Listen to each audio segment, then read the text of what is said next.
dengan kapasitor. Okey, apa itu kapasitor? So kat sini kita akan lihat kepada kapasitor, capacitive reactant dan juga capacitive circuit. So apa itu capacitive reactant dan apa itu capacitive circuit?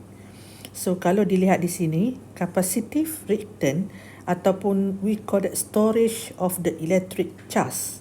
Okey, ia adalah kapasitan. How to storage electric charge, itu adalah kapasitan. So kapasitor without any charge. So battery charge capacitor to apply voltage of 10 volt. Kalau kita tengok kepada gambar rajah di atas ni, so this is one is capacitor without any charge. So kita belum on kan lagi sebab kita open. Kalau tengok di sini kita open dia punya switch ni. Jadi dia tidak akan chargekan di kapasitor berkenaan. So bila kita offkan atau kita onkan kita punya switch berkenaan, maka dia akan berlaku charging. So dia akan applykan voltage tu kepada kapasitor. So kapasitor itu akan dipanggil kapasitan. So dia akan ada kapasitan bila kita keluarkan tu. Bila kita keluarkan bateri, maka dia masih lagi ada charge yang kita provide tadi, iaitu sebanyak 10 volt. Dan kita boleh guna pakai untuk discharge dia kalau kita sambung semula dengan wire. So ini maksudnya kita discharge semula. Okey, unit untuk kapasitor adalah farad. So unit dia adalah farad. So kita menggunakan formula Q equal to C dan V. Okey, C adalah nilai kapasitor, V adalah nilai voltage. So ini adalah nilai charge. So how much the charge yang kita ada bila kita menggunakan the value of the kapasitor berkenaan. Okey, so berapa charge yang dia boleh di-charge? Macam mana dia boleh charge sebanyak 10 volt tadi? So berapa kapasitor yang diperlukan? Berapa nilai kapasitor yang kita perlukan? So di sini saya ada satu exercise ataupun kita kata contoh soalan yang menunjukkan pengiraan kepada charge di dalam kapasitor berkenaan. So kita, how much charge is stored in 2 microfarad capacitor connected across 50 volt supply. So kalau kita lihat di sini, kita ada Q equal to CV macam tadilah. So kita masukkan 2 microfarad. So jangan lupa ini adalah 10 kuasa negatif 6. Okay, so darab dengan 50 volt. So kita ada, kalau ikutkan charge dia adalah 100 microcoulomb. Okay, charge dia adalah 100 microcoulomb. Okay, so kat sini kita menunjukkan bahawa saya ada satu lagi soalan ni. Okay, a constant current of 2 microampere charge a capacitor for 20 second. So how much charge is stored? So kita tahu tadi kita ada formula Q equal to CV. Okay, so kat sini dia nak tahu berapa charge ataupun berapa value of the charge kalau dia bagi current. Okay, so di sini kita menggunakan formula Q equal to IT. So T di sini adalah second ataupun time, yang berapa lama dia gunakan charge. So kat sini kita kata kita ambil I dia adalah 20 microampere darab dengan masa, so kita akan dapatlah 40 microcoulomb.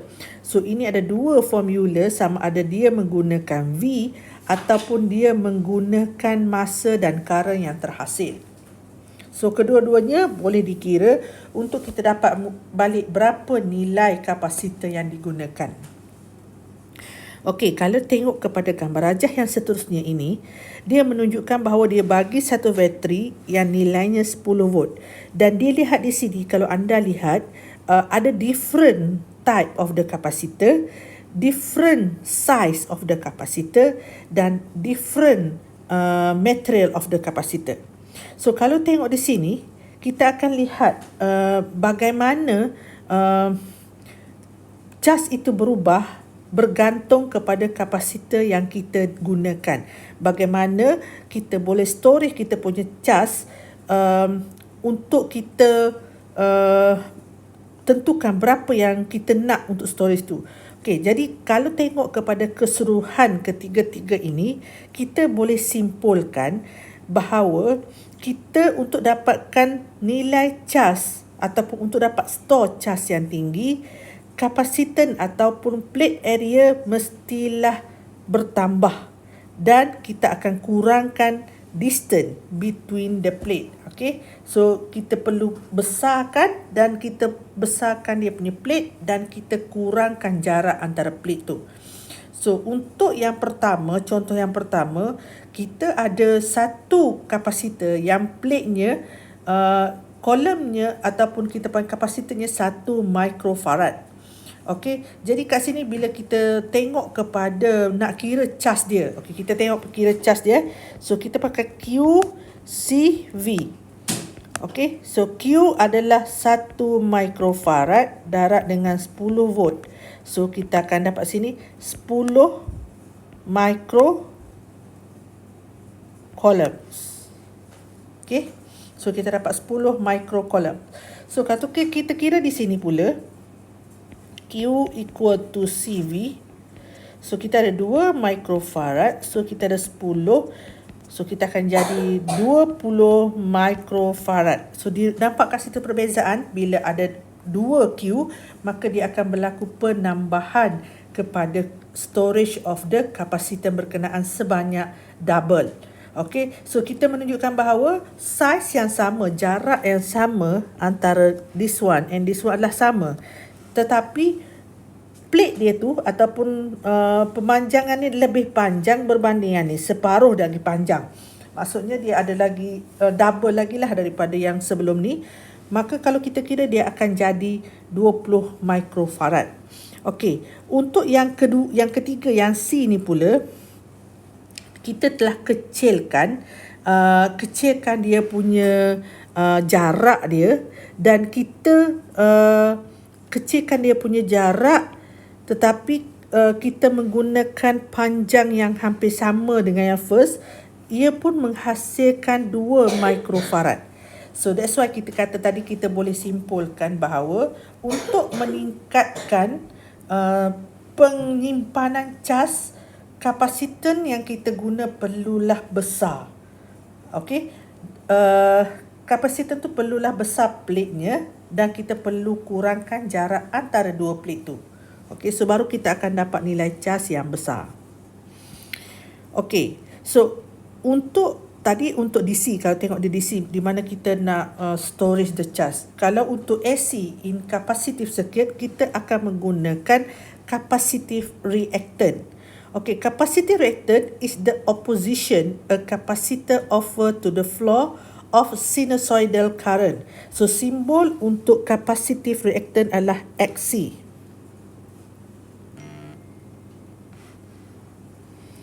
Simbol untuk capacitive reactant adalah XC.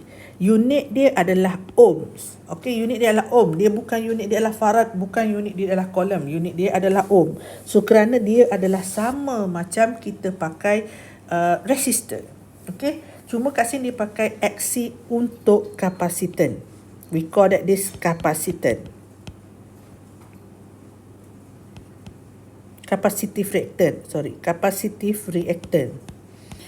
Okay, so dia akan menggunakan formula this one. 1/2 pi c in term of the coulomb. This we call it capacitor. Okay, capacitor in unit of farad. Okay. So kalau kita tengok di sini, kita akan nampak yang mana, yang ni tak nampak lah gambar dia. Apalah, kita terus kepada kita punya contoh soalan. So kat sini kita ada satu contoh soalan. Kita nak kira berapa capacitive reactant bagi A, soalan A 0.1 microfarad dan dia punya frekuensi 1400 Hz. Dan untuk C ni kita menggunakan frekuensi yang sama tetapi kita punya kapasitor lah 1 microfarad. Okey, bila kita kira menggunakan formula XC equal to 1/2 pi FC, bila kita masukkan nilai, kita akan dapat nilai 1140 ohms. Okay, so kalau yang bawah tu kita akan dapatlah, kita boleh kira lah, masukkan nilai kapasitor itu 1 microfarad. So kalau kat sini dia akan dapat dalam 114 microfarad.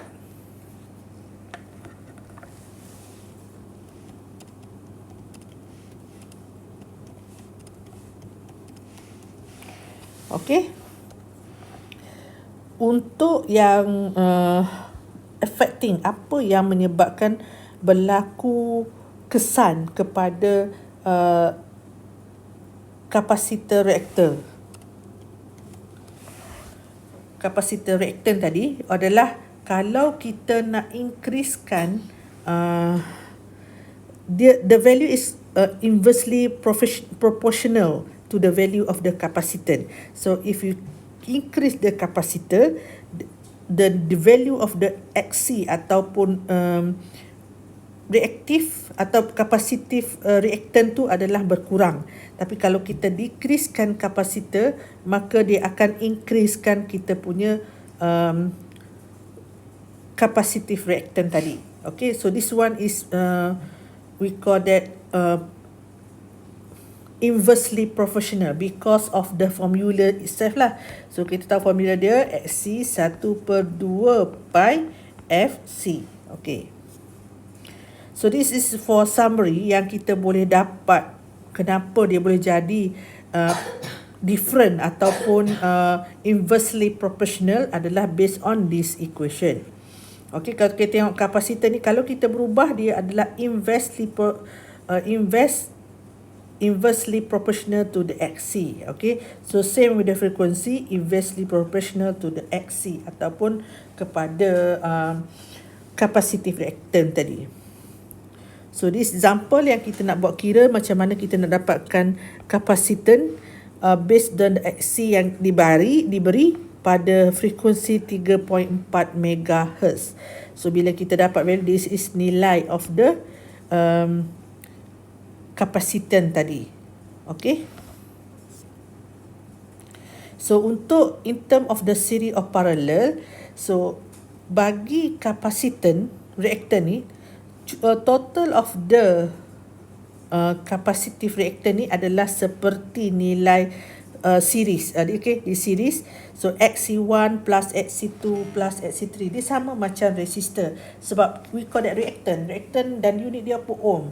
So dia adalah seperti resistor. So all reactant has the same current. So the voltage across each reactor equal to the current time reactant. So kita menggunakan V equal to IR. Okay, for example here kita tahu berapa nilai total dia punya kapasitor reaktannya. 100 tambah 200. So total dia adalah 300. Okay, so yang macam ni, ini adalah secara paralel. Okay, so secara paralel 1/100 plus 1/200 equal to 1/XC. So bila kita kira balik, kita akan dapatlah nilai dia punya value. Okay, so contoh kat sini kita akan kirakan dia punya berapa nilai current dia menggunakan V equal to IR. So anda boleh cuba kira lah, sebab ini memang seperti sama macam resistor. Okay, untuk application of capacity reactant, this is contoh table yang ditabelkan. Kalau kita ada 27 microfarad punya kapasitan pada frekuensi 60 Hz, maka kita menggunakan sebenarnya pada low audio frekuensi. So kita boleh gunakan untuk low audio frekuensi. Kalau kita menggunakan kapasitor dalam tu 1.6 microfarad dengan 1000 Hz, maka kita menggunakan audio frekuensi. Okey, yang pakai walkie-talkie tu. Okey. So kalau kita menggunakan 1600 picofarad dengan 1000 kHz, maka kita dah naik ke radio. So you dah boleh guna radio, dah boleh hasilkan radio. Okey, so kalau 16 picofarad menggunakan 100 MHz, maka dia akan capai kepada FM radio yang kita selalu dengar kat kereta, kat phone, so yang menggunakan FM radio. So itu adalah menggunakan kita punya kapasitor 16 picofarad dan pada frekuensi 100 MHz. So di sini kita boleh lihat kepada summary antara kapasitan dan juga kapasitif reaktan. So kapasitan simbol dia C dan unit dia adalah farad. So value ni adalah depends kepada construction dia. Okey, untuk kapasitif reaktan simbol dia SC, unit dia adalah ohm. So value dia depends kepada kapasitan dan juga frekuensi. So kat sini kita boleh nampak, so dia punya formula adalah 1/2FC. Okey. So untuk beza pula antara kapasitor reaktor dengan resistor, so kat sini kita boleh nampak untuk kapasitif reaktan adalah simbol dia XC, unit dia ohm. Okay, so value dia decrease for higher frequency and dia phase dia adalah 90 degree. Ini kena ingat, phase dia adalah 90 degree. Tapi resistant simbol dia R, unit dia ohm, dan dia tidak bergantung sepenuhnya tak bergantung kepada frekuensi, dan dia punya voltage ataupun phase dia adalah kosong. Okey, dia tidak melibatkan kepada phase seperti kapasitif reaktan tadi. Okey, so kalau kita tengok di sini, kita ada 4 jenis situasi di mana yang pertama, VA is positive and increasing charging C. Okay, dia VA is positive and increasing charging C. So this one is voltage increase positive to charge. Okay, so yang second, yang B pula, C akan discharge balik has a VA decrease. Okay, kalau VA ni decrease, so dia akan C tu akan discharge. So untuk yang ketiga ni, di mana VA increase but in the negative direction, so C akan charge but in reversely polarity. Okay, mana kata untuk D ni, dia dah reverse polarity, so negative VA akan decrease and C will be discharged. Okay, so dia akan rotate macam tu lah. Okey, kalau kita lihat kepada phase diagram, kita ada 3 jenis, atau impedance diagram, Paso diagram and waveform. So sebenarnya yang ni anda kena faham lah macam mana nak dapatkan impedance diagram, macam mana dapat Paso diagram, macam mana dapat waveform. So untuk yang ni kita akan tengok kepada first kali impedance je, impedance diagram dia. Berapa nilai impedance diagram dia. So this is the basic concept of the untuk kapasitor. So yang ni kita akan terangkan secara detail selepas ni.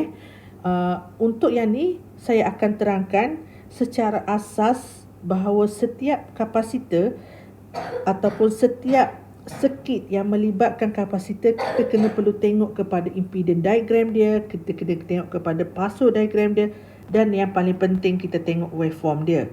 So bila kita tengok keseluruhan ni, maka lengkaplah dia punya satu sistem kepada circuit yang melibatkan kepada kapasitor. Okey, contoh yang ni kalau kita tengok di sini, kita ada untuk impedance diagram, kita perlu kira impedance diagram bagi resistor dan juga kapasitor. Okey, so kat sini untuk impedance diagram yang kita belajar nanti adalah macam mana kita nak kira impedance diagram ni nanti. Okey, nanti saya tunjuk selepas ni lah. So this Paso diagram melibatkan 90 degree. So kita tahu tadi bahawa kalau resistor dia ada berada pada 0 degree, tetapi kalau untuk kapasitor dia berada pada 90 degree. Okey, pada real imaginary itu dia pada 90 degree. So di sinilah kita akan nampak dia punya keseluruhan waveform bagi ketiga-tiga voltage berkenaan dan juga total voltage. Okey, itu saja. Terima kasih.